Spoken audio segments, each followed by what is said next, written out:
Et Jésus, ce matin, te pose la question, que veux-tu? Dis à ton voisin, que veux-tu? Il a rencontré une femme, il a rencontré plutôt un aveugle. Il a vu qu'il était aveugle. Et Jésus a posé l'une des questions les plus bizarres de la Bible. Il pose la question à un aveugle, que veux-tu? Et l'aveugle répond, il dit, je veux voir. Alléluia. Je veux voir. Et Dieu, ce matin, te pose la question, que veux-tu? Alléluia. Que veux-tu? Lorsqu'il te dit, que veux-tu? Ce n'est pas qu'il ne connaît pas ton problème. Il aimerait sentir en toi la volonté et la décision de changer. Il aimerait que tu puisses lui manifester la foi, que tu crois que Dieu est capable d'enlever cette lèpre. Que veux-tu? Que veux-tu? Lorsqu'il te pose la question, que veux-tu? Ne lui dis pas toi-même, tu sais que je ne vois pas. Il sait que tu ne vois pas, mais tu dois payer le prix de lui présenter ton problème et de manifester la foi que tu crois qu'il est capable en un instant d'ouvrir tes yeux. Et je te dis qu'en un instant, Dieu va changer ta vie si tu le crois. Je dis en un instant. Bien-aimé, les gens sont ensorcelés en un instant. Et je te dis, tu seras béni en un instant. Les gens sont envoûtés en un instant. Où le sorcier dit, yo, Toromona, et puis les démons accomplissent. À combien plus forte raison les anges? En un instant, si tu crois, et tu lui présentes ton problème tel qu'il est, il va faire le miracle. Et il te pose la question, que veux-tu? Je veux que mon caractère change, et ton caractère va changer. Que veux-tu? Je veux voir et tu vas voir. Il te pose la question, que veux-tu? Pourquoi? Il ne veut pas perdre son onction sur une personne qui ne veut rien. Est-ce qu'il y a des gens qui veulent quelque chose? Est-ce qu'il y a des gens qui ont faim de voir Dieu cette année? Alléluia. Est-ce qu'il y a des gens qui sont décidés de palper les promesses de Dieu cette année? Est-ce qu'il y a des gens qui ont la rage de vaincre cette année? Est-ce qu'il y a des hommes qui ont une grande vision cette année?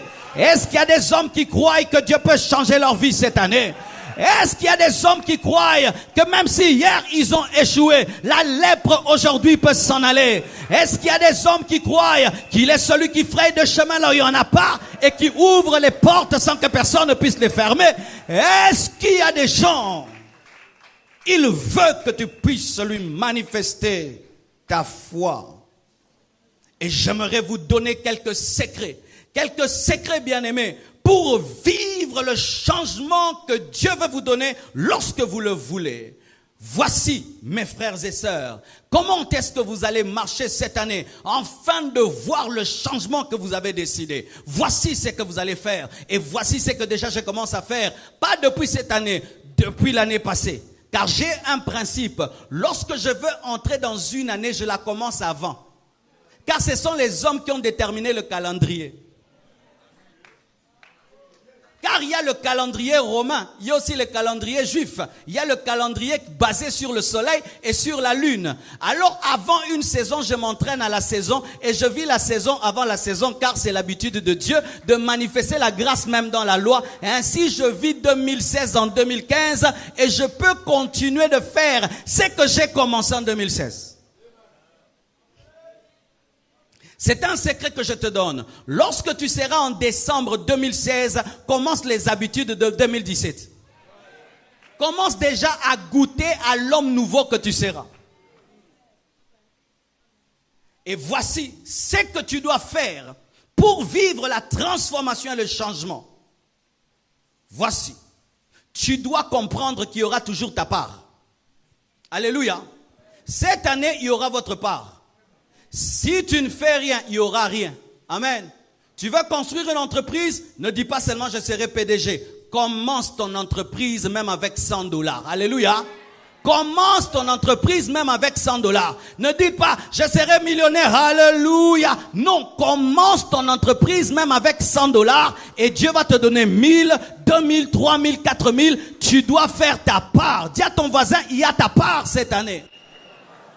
Je ne crois pas en ce christianisme, on vient à la vie, on dit, bonne année et l'année est bonne. Non, bonne année, mais moi aussi je vais travailler que cette année devienne bonne.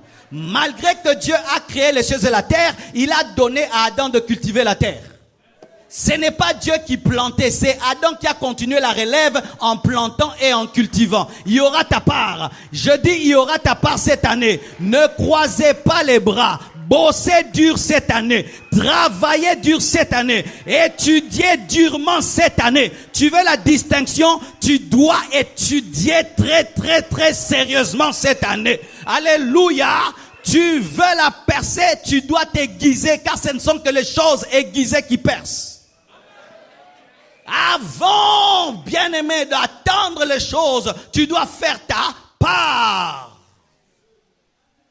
Voici. Je veux te jeter ce papier. Est-ce qu'il a déjà reçu?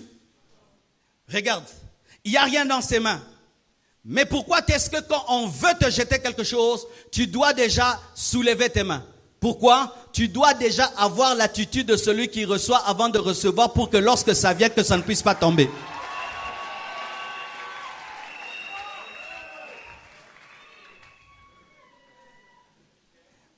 Avez-vous vu, si avant que je jette, il fait ça, est-ce qu'il va recevoir? Mais si avant que je jette, il tend ses mains, mais il n'a rien, mais il se comporte comme celui qui a, c'est alors qu'il aura. Voici aussi ta part. Tu dois déjà avoir l'attitude de celui qui reçoit sans recevoir et tu recevras. Tu ne dois pas attendre devenir ce que tu veux, mais tu dois déjà commencer à te comporter comme tu veux et tu verras ce que tu veux. Car la Bible dit, si que tu crois, tu dois le croire et c'est alors que tu le verras s'accomplir. Tu dois d'abord avoir l'attitude avant de toucher. Tu crois que Dieu va te donner l'argent cette année? Après le culte, donne même à quelqu'un 500 francs. Aie déjà le comportement des gens bénis.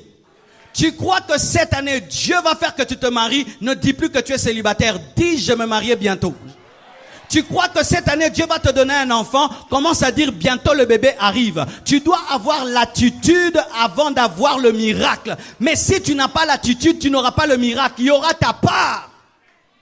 Il y aura ta part. Bien-aimés frères et sœurs, chaque fois que Dieu a voulu bénir la vie d'un homme, il a toujours exigé à cet homme d'avoir l'attitude de ce qu'il va donner. Tu dois collaborer avec la voix du Saint-Esprit. Cette année, quand tu vas prier, ne prie pas seulement, écoute aussi l'Esprit. Écoute l'Esprit et fais ce que l'Esprit te dit de faire. Ne change rien, n'ajoute rien et tu auras le succès. Alléluia. Accepte cette année de changer tout ce que Dieu va te demander de changer. S'il te dit de changer la garde-robe, change-la. De changer de coiffure, change la coiffure. De changer même la couleur de ta voiture, change la couleur de la voiture. Attention bien cigaté, change en haut. S'il te dit même de changer la manière dont tu as disposé tes chaises à la maison, change cela.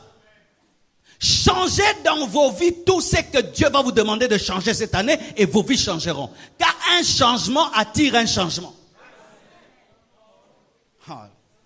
Je te prêche des choses que je fais. Et chaque année ça marche. Voici aussi. Tu dois poursuivre ce que Dieu t'a dit de poursuivre même si tu ne le touches pas. Si Dieu cette année te dit, tu dois terminer tes études. Même si on te chasse dans l'université A, l'université B, tu vas toujours jusqu'à ce que tu auras ton diplôme, car il y a un travail qui t'attend après le diplôme. Si Dieu t'a dit que cette année tu vas te marier, même si 20 sœurs non, kendeli susu, ata panzani ke babo ya rayo, kendeli susu, qui no sert rue ta roba là. Je te dis, si tu veux vivre le changement, ne t'arrête pas devant l'échec. Continue à poursuivre, continue à poursuivre. Même si tu stagnes pendant 6 mois, mais tu continues toujours à lutter, tu perceras. Je te parle des choses que je fais et ça marche. Alléluia. Si tu veux encore réussir et changer cette année, tu ne peux pas travailler comme tu as travaillé l'année passée, tu dois travailler plus. Tu veux un plus grand résultat cette année que l'année passée, tu ne peux pas bosser comme l'année passée, tu dois faire plus. Vérifie ta manière de travailler. L'année passée, ajoute quelque chose et tu vas vivre de nouvelles choses, car la récolte dépend de la sémence. Alléluia. Aussi, ne fais pas ton programme sans Dieu. Avant de faire ton programme de janvier en décembre, consulte Dieu, car Dieu ne te bénit que dans son programme et pas dans le tien. Cette année, j'irai à Dubaï. Est-ce que Dieu le veut? Cette année, j'irai en Chine. Est-ce que Dieu le veut? Cette année, j'irai en Italie. Est-ce que Dieu le veut? Cette année, j'irai au Bas-Congo. Est-ce que Dieu le veut? Cette année, je veux me marier. Est-ce que je le veux? Peut-être pour toi, ce n'est pas l'année du mariage, c'est l'année où tu dois chercher l'argent. Ne faites pas vos programmes sans Dieu. Et aussi, corrigez toutes vos erreurs de 2015. Pourquoi est-ce que tu te retrouves là, tu as échoué? C'est sûr que quelque part, tu as commis des erreurs. Vérifie les erreurs commises et rectifie les choses. Je vous donne un exemple. Nous, par exemple, chaque fois qu'on prêche ici en Lingala, toutes les personnes qui nous suivent sur Internet se plaignent, vous parlez Lingala. Eh bien, on a créé un système. Quand je parle en Lingala, on écrit en bas de la vidéo en français. J'ai corrigé une petite chose, mais qui va bénir un homme qui lira. Alléluia. Et peut-être ce sera un président de la République en Haïti qui va lire et qui va m'inviter. Alléluia. Po bignonso ezabi. Ato beti bi alibumu. Soit côté ezabi. Au moins, on va pas interpréter. Tout but est un but. Même avec le ventre, c'est un but. Acclame le Seigneur.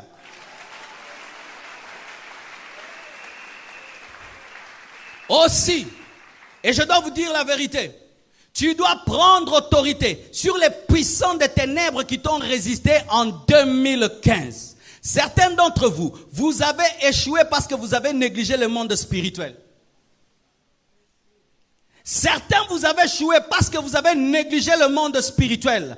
Vous avez vécu comme si vous n'avez pas d'ennemi. Vous avez un ennemi qui s'appelle Satan. Comment se fait-il que le jour où on doit t'engager, tu tombais toujours malade? Comment se fait-il que lorsque chaque fois tu as une occasion en or, c'est lorsque tu tombes malade? Comment se fait-il que toi, chaque fois que ta vie va avancer, c'est lorsque tu tombes malade? Penses-tu que cette maladie vient de Dieu? Elle ne vient pas de Dieu. Cette année, tu dois prendre autorité sur les puissances des ténèbres plus que l'année passée. Au Congo, le combat spirituel est donné à un ministère. Non, le combat spirituel n'est pas pour un ministère. C'est la part de tous les enfants de Dieu. Amen. Hein? Faites le combat spirituel même si vous n'êtes pas au ministère du combat. Faites le combat spirituel. Moi, j'ai fait le combat spirituel. Hein? Même si je ne suis jamais allé là-bas. Mais je crois que dans certains domaines dans la vie, ce ne sont pas les malédictions. Ce n'est pas le plan de Dieu, mais ce sont des démons qui maintiennent un cycle d'échecs. Si tu as senti dans ta vie une pesanteur spirituelle de janvier en décembre, mais tu priais normalement, tu n'as pas compris l'arme de Dieu dans ta vie. Ce n'était pas la supplication, mais c'était l'autorité. C'était l'autorité. Car il y a des choses qui changent dans la vie lorsqu'on prie, mais d'autres qui changent lorsqu'on chasse. Paul n'a pas prié pour chasser l'esprit de Python. Il a pris autorité. Et certains, vous êtes dérangés par des esprits, mais vous ne prenez pas autorité. Vous ne faites que pleurer devant Dieu. Oh Dieu, délivre ma vie. Non, c'est ta part de chasser. Il y a un temps dans ma vie, J'avais un sérieux problème de finances. Un sérieux problème de finances. Et puis Dieu m'a dit, tu vas te lever de 3 heures jusqu'à 6 heures. Tu vas prendre autorité sur les puissants de ténèbres qui combattent ton ministère et qui combattent tes finances. Je me suis tenu devant Dieu il y a 2 ans dans la prière. J'ai pris autorité sur ces puissants de ténèbres. Le matin, un homme qui devait me donner de l'argent, ça fait 2 ans, 3 ans, il est venu me donner tous les dédommagements le matin. Mais il ne savait pas que j'avais prié toute la nuit. Et depuis ce jour, Dieu a commencé à me bénir plus qu'auparavant parce que je m'étais tenu devant Dieu, mais prenant autorité sur les puissances de l'ennemi. Il y a des gens, ils pensent te donner quelque chose. Lorsque seulement il veut te donner quelque chose, il tombe malade. Il pense à toi te faire du bien. Quand seulement il veut te faire du bien, lui aussi il a des problèmes. Alléluia. Bien-aimés frères, je vous dis que cela marche. Ce ne sont pas des choses à appliquer seulement dans le culte, mais à appliquer pendant toute l'année.